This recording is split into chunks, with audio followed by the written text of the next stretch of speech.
pas Moi, trop. j'adorerais appeler un homme demoiseau. Ah ouais. Ce serait C'est tellement génial. cool. Puis ça les mettrait Mesdames, aussi... messieurs, demoiselles et damoiseaux. Salut à toi, bienvenue sur Brin de Cosette, un podcast où on parle un vendredi sur deux de féminisme, de rapport au corps, de politique et bien d'autres choses. Aujourd'hui, pour ce 3e épisode, on accueille Kaina. J'ai été une militante, je suis une femme au quotidien, ce qui déjà donne beaucoup de choses à dire, je pense, en général. Et sinon, je m'appelle Kaina. T'étais comment quand t'étais petite? Une pile électrique. Et c'était bien ou mal? Bah, ça dépend pour qui. Bah, j'étais surtout trop mature pour mon âge. Et ce qui faisait que je déstabilisais beaucoup les gens dans les conversations. Et ça pouvait perturber beaucoup d'adultes, notamment parce que je lisais des bouquins que j'aurais pas dû lire, ou que des fois je répondais de façon un peu trop... avec une réflexion un peu trop adulte. Et ça a tendance à marquer. Et alors les enfants, ils avaient beaucoup de mal avec moi, et je pense que j'avais aussi beaucoup de mal avec eux, parce qu'en fait, on se comprenait pas. Est-ce que tes parents, ils étaient féministes? Oui, je pense que oui. Enfin, ma mère était féministe, parce que elle a vécu dans un milieu où justement le sexisme est intégré à la culture, et par exemple, ma grand-mère donnait plus d'argent à mon frère qu'à moi. Mais ma mère a toujours récupéré tous les sous et redistribué équitablement ensuite.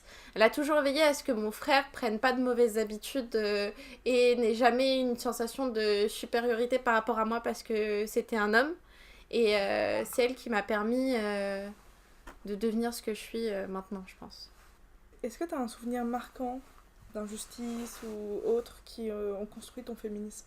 Alors, bon, il y a pas mal de choses. Le fait est que... c'est dingue, mais hier, on refuse même de me servir une Guinness. Enfin, pas un refus, un vrai refus conscient, non, au contraire. Mais par contre, voilà, je commande ma Guinness, et puis il y a mon copain, mon père et ma mère. Et la première Guinness arrive, mettre devant mon copain. Bon, bah, c'était pas pour lui, donc, mais devant mon père, puisque mon père avait aussi commandé une Guinness. Puis la deuxième, elle remet devant mon copain, alors qu'on avait déplacé le verre. Mon copain qui voulait du cidre sucré. Enfin, qui n'a jamais demandé, voilà. Et du coup, je récupère le truc, et ça m'est arrivé plusieurs fois, où des serveurs qui arrivent, bah, la pinte, c'est pour monsieur, j'imagine? Non, c'est pour moi. Merci. Ou sinon, quand j'étais petite, le fait est que j'aimais le bleu, que je voulais, je sais plus quel truc en bleu. Et que mon grand-père, qui, avec toutes les bonnes intentions du monde, est juste un peu trop bavard, est allé parler à la vendeuse et lui a dit qu'il voulait tel truc, et comme il se souvenait pas à quoi ça pouvait ressembler, il lui a fait confiance, et comme il a dû dire que c'était pour sa petite fille, bah, elle lui a pas posé de questions plus que ça, elle lui a pas proposé les deux coloris possibles, non, elle lui a donné le rose. D'ailleurs, il y a que rose et bleu. On se demande pourquoi. Mais voilà, je pense que c'est des événements qui m'ont donné envie d'aller plus loin et de pouvoir avoir le droit aux mêmes choses que les hommes, globalement. C'est quoi les injustices que tu vis Alors, les injustices que je vis, il y en a beaucoup. Déjà, celle que ma mère n'a jamais voulu m'emmener en Algérie pour ma propre sécurité. C'est-à-dire que le pays qui est mon pays maternel, je n'ai pas pu le visiter. Maintenant, je pourrais y aller si je voulais, mais... Et encore que ma mère a toujours dit qu'il valait mieux que j'y aille avec mon passeport français qu'avec mon passeport algérien, parce que j'avais plus de droits en étant française qu'en étant algérienne là-bas. Et parce que... c'est-à-dire que j'ai pas pu visiter mon pays natal, parce que là-bas, une femme ne doit pas être ce que je suis. Globalement, une femme ne peut pas vouloir la même chose qu'un homme. Et que là-bas, ben... Il y a des femmes qui risquent leur vie parce qu'elles vont se baigner ou ce genre de choses. Et ça, pour moi, c'est une énorme injustice parce que ça me prive d'une partie de ma culture, en fait. Et c'est pas une partie que j'ai envie de... J'aurais voulu découvrir plus de cette partie de ma culture. Et ça, on me l'a interdit. On te l'a interdit pour te protéger, du coup. Oui, mais c'est pas, en fait, c'est pas à ma mère que j'en veux. Ce que j'en veux, c'est au fait que là-bas, les esprits soient tellement fermés que, enfin, cette question-là, en tout cas, que moi, je peux pas m'y rendre en étant en sécurité. T'as dit que t'étais militante. C'est quoi les milieux militants que t'as fréquentés?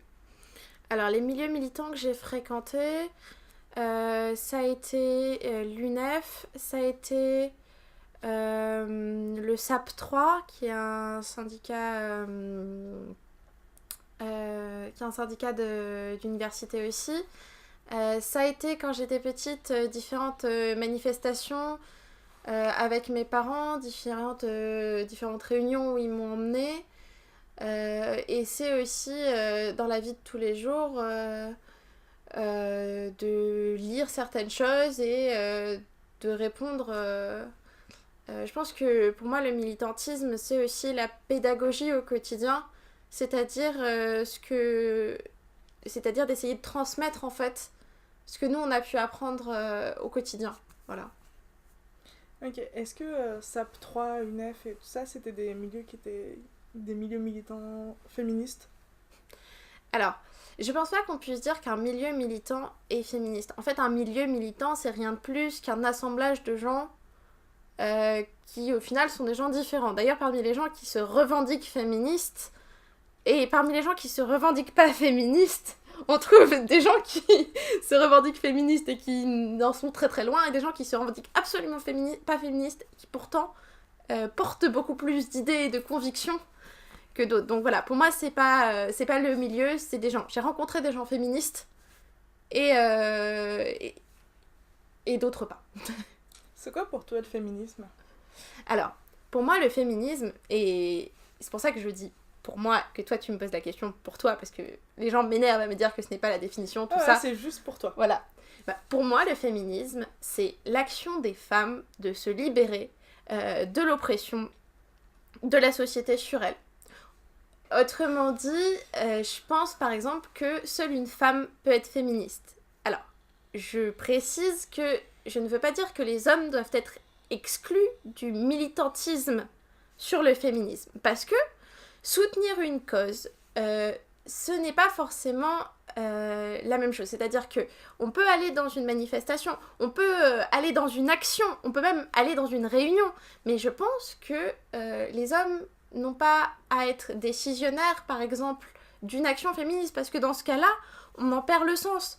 C'est-à-dire que si on veut avoir les mêmes droits que les hommes et pouvoir nous-mêmes avoir un pouvoir décisionnaire sur ce qui se passe en société, ce qui n'est pas forcément vraiment le cas actuellement, eh ben, on peut pas être dirigé par des hommes. Pour moi, c'est pas possible. Est-ce qu'ils peuvent quand même prendre part aux propositions? Bien sûr, bien sûr. Et surtout, et il faut qu'il y ait des hommes qui prennent part aux propositions, mais des propositions qui doivent déjà avoir été faites. Mais c'est aussi pour le fait que ils peuvent comprendre ce qu'on leur dit, mais ils peuvent pas savoir ce dont on a besoin, parce qu'ils ne vivent pas la même chose au quotidien. Ok, donc pour toi, un homme, ça peut pas être féministe, c'est forcément un allié? Ou il peut se dire féministe quand même? Alors, non, un homme ne peut pas se dire féministe, mais c'est parce que comme je l'ai dit, pour moi déjà, c'est l'action des femmes de se libérer de l'oppression, mais aussi parce que l'idéal féminisme, c'est qu'on arrive à une société égalitaire. Dans ce cas-là, une société égalitaire, un homme qui pense qu'une femme est égale à l'homme n'est pas un homme féministe, c'est un homme comme les autres, du coup. Et que moi, je veux arriver dans un moment où, voilà, ça doit être normal d'agir comme ça. Donc, on ne doit pas donner cette étiquette, autoriser les hommes à se dire féministes pour les inclure à la cause, parce que pour moi, ça fait un peu récompense et c'est pas du tout l'idée. Au contraire, il faut que tous les hommes arrivent à intégrer le fait normal que l'égalité femmes-hommes est quelque chose d'important et de nécessaire. À quel moment est-ce que toi t'as su que t'étais féministe? Ou t'es devenue féministe? Alors, je saurais pas dire, mais il y a effectivement eu un moment où j'ai pris conscience, alors je sais plus quand c'était, mais par contre, il y a bien eu un moment où j'ai pris conscience que il y avait des choses qu'on subit au quotidien, et en fait, je m'étais toujours... Au début, j'ai jamais pensé que c'était parce que j'étais une femme.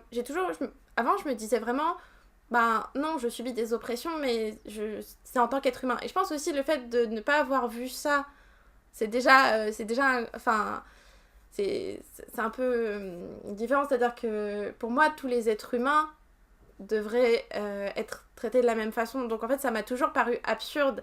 Et il a fallu qu'on me mette le doigt et qu'on me dise, mais regarde, tu subis ça parce que t'es une femme.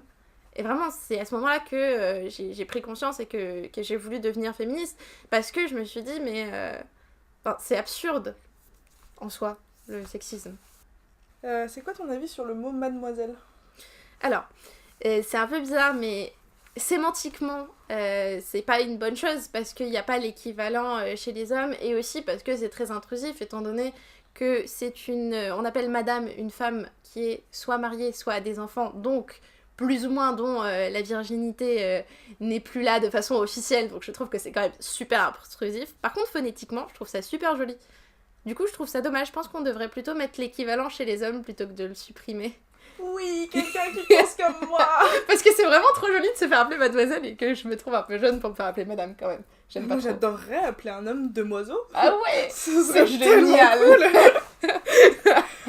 Ça les mettrait Mesdames, aussi, messieurs, damoiselles et damoiseaux. Et demoiseaux. Et demoiseaux, ouais. Et c'est assez important de dire demoiseaux. Parce que je sais que pour avoir parlé plusieurs fois de dire... En fait, on pourrait dire demoiseau pour un homme aussi. Et ça permettrait aussi de dire, bah, t'es un jeune homme. Et tu restes un jeune homme. Sans que ça soit forcément très long. Mais en général, les gens comprennent que c'est damoiseau. Et dans damoiseau, il y a dame. Et donc c'est, voilà, sexisme et tout ça. Mais demoiseau, je trouve ça... Demoiseau. Ouais, moi aussi, j'aime vraiment bien. Tu penses quoi des fémènes ? Alors, j'ai des femmes qui militent pour la cause féministe. Ni plus ni moins. Je trouve que ce qu'elles font, qu'elles font des belles choses. Et d'autres qui... Enfin, je sais pas. La question, c'est est-ce que ça me choque ? Est-ce que je considère que cet extrémisme est aussi du féminisme ? Pour moi, déjà, c'est pas forcément extrémisme. Pour moi, c'est pas de l'extrémisme. Pour moi, déjà, pourquoi est-ce qu'un homme qui enlève son t-shirt, qui du coup est torse nu, ça ne pose problème à personne, alors qu'une femme qui enlèverait son t-shirt et son soutien-gorge serait une atteinte au pudisme général et tout ça. Il n'y a pas une grosse différence. Donc, pour moi, c'est une revendication importante que de dire que on devrait avoir le même rapport au corps. C'est-à-dire que soit on considère que c'est une atteinte à la pudeur, et dans ce cas, on demande aux hommes de cacher aussi leurs tétons et de ne jamais être torse nu. Ou alors, on considère que ce n'est pas une atteinte à la pudeur, et dans ce cas-là, une femme peut aussi se mettre torse nu sans que cela puisse poser de problème. Pour moi, c'est... Voilà. Est-ce que tu saurais m'expliquer pourquoi on demande à une femme, quand elle est torse nu, de cacher son téton, alors qu'en réalité, c'est pas ça qui fait... Enfin, un homme aussi a un téton, donc si vraiment c'était le téton le problème, ce serait pas ça le problème. Enfin, c'est pas le téton le problème en soi. Alors, je saurais pas exactement dire pourquoi. Surtout qu'en plus, ouais, je sais pas, mais j'imagine que il faut cacher quelque chose et que c'est le seul quelque chose, puisque globalement le reste, il n'y a rien de particulier, je sais pas. Moi non plus, c'est pour ça que je te demande.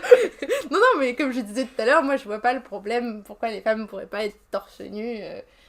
Surtout que même une femme qui allait, par exemple, ça choque personne. Ça choque. Ah bon ? On va être honnête, ça choque. Une femme qui allaiterait dans la rue, elle a pas le droit. Ah d'accord. Ah bah écoute, moi je comprends pas. Ah mais moi non plus. Le fait que je pose des questions. Qu'est-ce que tu penses de MeToo ? MeToo. Alors je pense que c'est un mouvement qui a permis de libérer pas mal la parole. Après, je pense que ça doit quand même être... Je pense qu'il faut qu'on arrive à un point où on n'aurait plus besoin de se mettre sur une case pour pouvoir parler. Parce que quand même, ça dévoile un problème de fond qui, en plus du problème, enfin, en plus de ce dont elle parle, le sujet, on a un autre problème de fond, c'est-à-dire qu'il nous faut une légitimité pour parler, toujours. Et c'est toujours ce qu'on demande aux femmes, une légitimité pour parler. C'est parce que y a suffisamment de personnes qui parlent que moi aussi j'ai le droit de parler. Alors que non, je pense que ce qu'on vit en tant qu'individu, on devrait pouvoir le partager quoi qu'il arrive et que personne n'a à juger de notre légitimité à parler de ce qu'on a vécu. Est-ce que tu trouves normal qu'il y ait énormément de cadres dans les cadres militants où la parole d'une victime est plus légitime que la parole de quelqu'un qui ne se pose pas en victime? Alors, qu'est-ce que tu définis par quelqu'un qui ne se pose pas en victime? J'ai besoin de préciser. Quelqu'un qui ne se définit pas comme victime, mais qui est possiblement victime. Alors, pour moi, ça c'est un détournement de langage. C'est-à-dire que la question est de savoir si quelqu'un a vécu quelque chose qui a posé un problème. Il n'y a pas d'avoir de légitimation. La victimisation, c'est un problème. C'est-à-dire qu'on n'a pas besoin... Mais ce que je veux dire, c'est qu'il n'y a pas besoin de se poser en victime. Par contre, la question, c'est que... qu'est-ce que tu apportes et qu'est-ce que tu veux comme réponse? Enfin, qu'est-ce que la personne t'apporte et qu'est-ce qu'elle veut comme réponse? C'est-à-dire que si la personne se pose en victime, comme tu dis, et donc va te demander une solution, mais quelqu'un qui va juste te signaler quelque chose doit autant être pris en compte, mais peut-être pas de la même façon. En fait, moi, ce que je pense, c'est juste que quand quelqu'un arrive avec un problème, quel qu'il soit, tu dois prendre ce que la personne te dit qui ne va pas, et voir comment tu fais pour l'arranger, pour aider au plus la personne. Je sais pas si j'ai bien répondu à ta question. Je suis pas sûre d'avoir bien cerné, mais... Non, c'est juste que moi, il m'est arrivé plusieurs fois qu'on me demande de laisser la place à des personnes concernées. Alors que je faisais moi-même partie des personnes concernées, mais juste je l'avais pas dit en préambule et que ma parole, du coup, n'était pas légitime. Ok, ça y est, j'ai enfin saisi le problème. Effectivement... Je suis d'accord avec toi sur un truc, c'est que je pense qu'il faudrait qu'on soit pas obligé de se placer en tant que victime parce que on n'en a pas forcément envie, on n'en a pas forcément la force et que par contre on devrait avoir tout autant le droit de s'exprimer. Donc voilà. Mais après, c'est pareil, tu vas pas demander les mêmes choses, je pense, mais c'est pas une raison de demander de couper ta parole. En fait, tout le monde peut avoir le droit à la parole. Simplement, on traite pas les différentes paroles de la même manière. Est-ce que pour toi, féminisme et LGBTQ+, c'est le même combat? Alors, non, je pense pas que ce soit le même combat. C'est deux combats qui font partie d'un même tout, c'est-à-dire l'évolution d'une société. Et bien sûr, ça se recoupe par endroits, comme toute chose. Mais c'est deux combats bien distincts, auxquels je participe aux deux. Mais non. Ok.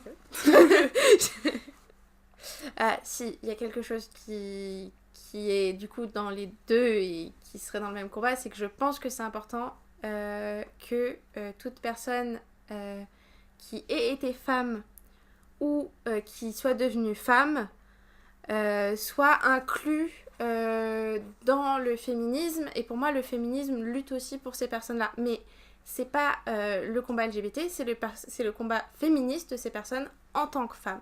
Voilà. Ok. Ou anciennement femme. Ou anciennement femme. C'est quoi ton rapport au corps? Alors, mon rapport au corps, il a pas mal évolué, mais il a toujours été compliqué. J'ai beaucoup été complexée par mon poids, par mon visage. Il y a une période de collège où j'étais persuadée que mon sourire était pas beau et où du coup j'essayais de ne pas sourire, ce qui du coup n'est pas ouf. Mais maintenant j'ai enfin fini par accepter totalement mon poids, notamment parce que j'ai été acceptée par différentes personnes aussi et où je me sens bien dedans, mais c'est maintenant qu'on m'a dit qu'il fallait que je perde du poids pour préserver ma santé. Ça a été très dur à vivre. Parce que ce truc de... J'avais enfin décidé que c'était pas moi qui aimais pas mon corps, c'était la société qui me disait que mon corps n'était pas bon, alors qu'en fait mon corps est très bien comme il est.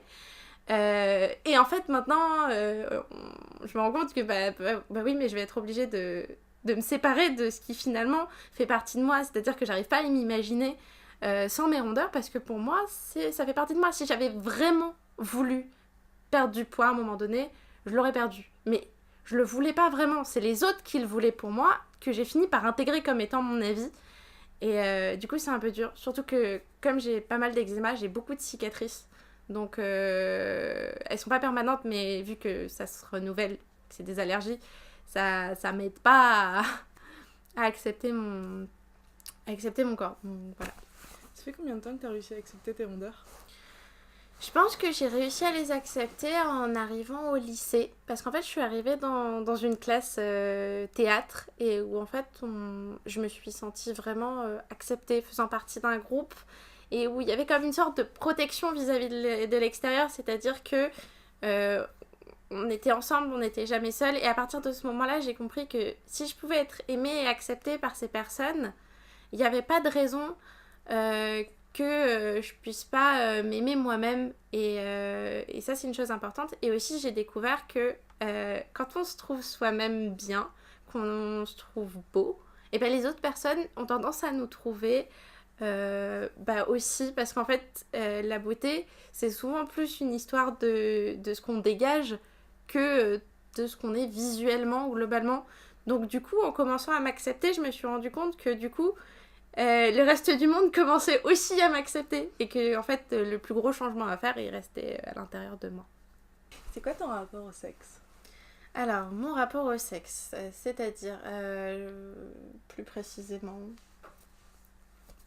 Comme tu veux. D'accord. De ce dont c'est vaste. Tu as envie de parler. Je pense que déjà, le sexe devrait arrêter d'être quelque chose d'aussi tabou, aussi gênant, parce qu'au final, c'est quand même quelque chose qui fait partie de notre vie quotidienne, à beaucoup de gens, en tout cas pas à tous, mais ça fait quand même partie de la vie. Donc je pense qu'on devrait arrêter toute ce truc autour du sexe... et qu'on devrait pouvoir en parler plus librement, surtout en tant que femme. Parce que quand même, globalement, une femme qui parle de sexe, c'est gênant. Un homme qui parle de sexe, c'est normal. Mais en tant que femme, tu dois te sentir gênée. Attention, c'est normal, mais tu dois te sentir gênée parce que tu es une femme. Et il y a tout un code de conversation qui est quand même assez étonnant là-dessus. Et surtout qui empêche beaucoup de gens de pouvoir se livrer par rapport à des problèmes, ou en fait qui empêche de savoir... qu'est-ce qui est normal et qu'est-ce qui ne l'est pas, parce qu'on n'ose pas en parler. Donc il y a des gens comme ça qui se retrouvent à pas se rendre compte qu'ils ont un problème ou une maladie parce qu'ils n'osent pas dire. Et ça c'est vraiment dommage. Et puis aussi le rapport franchement le rapport entre les femmes et les gynécologues et entre le reste des médecins, il est quand même pas pareil. Je veux dire, tu vas chez le dentiste, il va pas te dire non, je te soigne pas, c'est de ta faute si t'as des caries, t'aurais qu'à pas manger de bonbons, alors qu'un gynéco, il peut...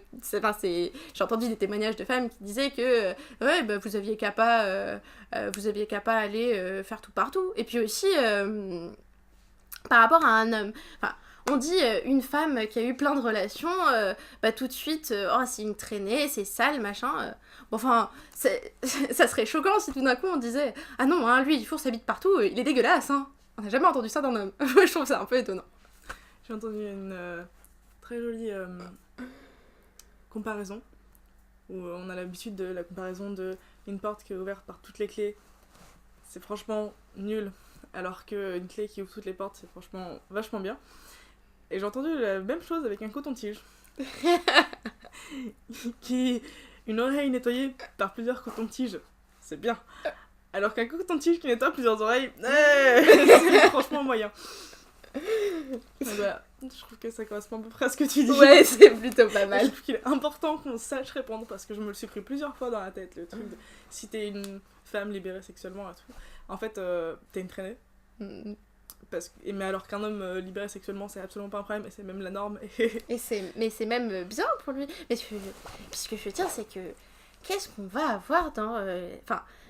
je veux dire, autant on en parle, mais autant il faut qu'on arrête de se mêler des affaires des autres globalement, hein. C'est-à-dire que une femme, c'est pareil pour tout, hein, une femme qui s'habille court, c'est un problème. une femme qui fait ci... De toute façon, la plupart des choses que font les femmes ont tendance à être un problème quand c'est pas ce qu'elles devraient faire. Du coup, je pense que c'est le même problème de fond. Est-ce que pour toi, le féminisme, c'est politique ? Alors, je considère que tout est politique. Parce que la politique, c'est la participation à la vie commune.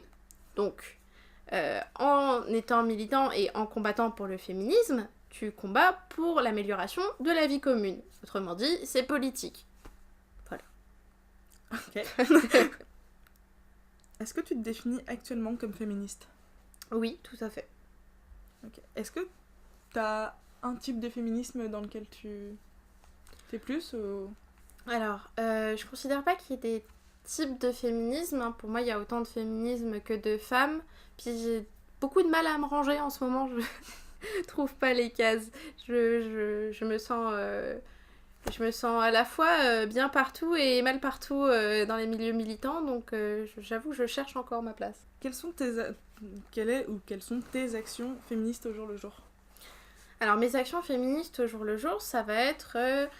par exemple, de reprendre quelqu'un dans une conversation et de lui expliquer pourquoi je le reprends sur un terme qui est sexiste ou ce genre de choses. Et ça, pour moi, ça reste le plus important. Et au jour le jour, surtout, c'est ces petites choses-là qu'on fait. Alors, c'est important de ne pas... Quand je dis reprendre, c'est important de pas... Comment dire ? De pas ni être agressif, enfin sauf si la personne a été agressive bien sûr, mais dans une conversation normale, de pas être agressif et surtout de pas stigmatiser la personne en lui disant ouais non ce que tu fais c'est pas bien, voilà. Non, ce que je pense qui est important c'est que malheureusement notre société souffre d'éducation. Donc la plupart des gens ne sont pas réellement fautifs de ce qu'ils véhiculent des fois dans leurs paroles. Par contre, notre rôle à nous en tant que féministes, c'est de leur faire prendre conscience du poids de certaines de leurs paroles et de leur expliquer pourquoi. Et la plupart du temps, en fait, c'est comme ça qu'on fait progresser les gens. C'est comme ça que les gens se disent, effectivement, j'y avais pas pensé et du coup, je ferai attention plus tard. Alors que si tu dis à quelqu'un, non, ça c'est pas ouf, arrête tout de suite, bah voilà, ils vont pas comprendre, ils vont se sentir mal à l'aise et du coup... ils vont avoir tendance à recommencer parce qu'ils n'auront pas compris. Alors que si vraiment tu fais ça avec calme et pédagogie et que tu prends conscience que c'est pas forcément volontaire de la personne, on peut dire des choses qu'on veut pas dire et qui sont pas interprétées de la manière qu'on voudrait. C'est le problème de la communication entre êtres humains. Et c'est pour ça que c'est important de reprendre les gens. Et je pense que même les plus grandes féministes ont des fois des choses à être reprises dans leurs paroles et qu'on a tous à évoluer. Du coup, je pense que ça, c'est le combat le plus important et le plus général. Est-ce que pour toi, on doit hiérarchiser les combats dans le féminisme ou pas ?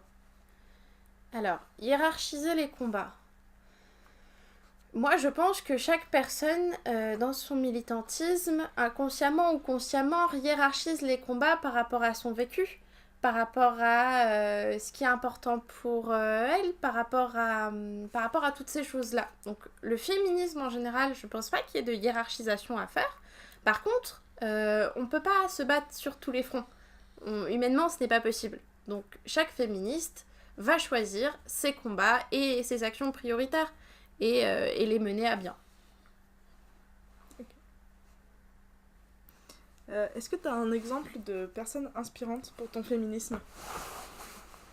Alors, comme beaucoup de féministes, je pense ma mère, parce que c'est la première féministe que j'ai connue. Et sinon, aux larmes de gauche, par exemple, parce que quand même, je trouve que la déclaration de la femme et de la citoyenne, c'était quand même un très très beau pas en avant très très tôt, et que on n'en parle pas si souvent que ça, j'ai l'impression. Alors que, ouais, je pense que c'est un des trucs qui m'a beaucoup inspirée. Mais vas-y. Ouais. Alors du coup, si j'ai un truc à rajouter, ça serait au sujet de la galanterie. On m'a souvent dit, oui, mais les féministes, elles se battent pour l'égalité femmes-hommes, et puis par contre, quand les hommes sont galants avec elles, elles sont contentes et elles en profitent. Et moi j'ai envie de dire, déjà d'une part, oui. Effectivement, quand quelqu'un fait un geste de politesse, de gentillesse envers moi, je prends et je suis contente, effectivement. Ensuite, le problème de la galanterie n'est pas que les hommes fassent des gestes de politesse ou de gentillesse envers des femmes qu'ils ne connaissent pas forcément, mais que on considère que la femme ne peut pas faire la même chose. La dernière fois, j'ai tenu une porte à un homme, comme ça m'arrive souvent, et il m'a dit, il est passé, il fait, la galanterie aurait voulu que ce soit l'inverse. Eh ben non, je pense que on n'a pas besoin d'un sexe prédéfini pour décider d'être poli et de faire une action qui va rendre quelqu'un qu'on connaît pas forcément bien heureux. Parce que qu'on se le dise, quand on nous tient la porte avec un sourire, quand on nous propose d'aller nous chercher quelque chose ou quoi, on est forcément content, mais je pense que juste, ça devrait être dans les deux sens. C'est-à-dire que, oui, on profite de la galanterie, mais d'un autre côté, ça n'empêche pas d'offrir un verre à un homme, ça n'empêche pas de lui tenir la porte, ça n'empêche pas de lui porter un sac s'il est chargé, c'est... Simplement, il faut que vulgariser le fait que ça se passe dans les deux sens. Merci. Merci à toi d'avoir écouté cet épisode. Si tu l'as aimé, tu peux le partager et laisser un commentaire. Tu peux aussi mettre un pouce bleu et en parler dans ton entourage. C'est ce qui aidera le plus Brin de Cosette à grandir. Et grande nouveauté, tu peux maintenant faire un don sur Tipeee, même de 1 € pour que le son soit de meilleure qualité et que les invités ne soient pas que bordelais. Je te mets toutes les infos dans la description. Et retrouve-moi sur Instagram, @brindecosette, avec un S, comme dans le titre, pour d'autres infos et toutes les nouveautés de Brin de Cosette. Et bien sûr, à dans 2 semaines. Bisous!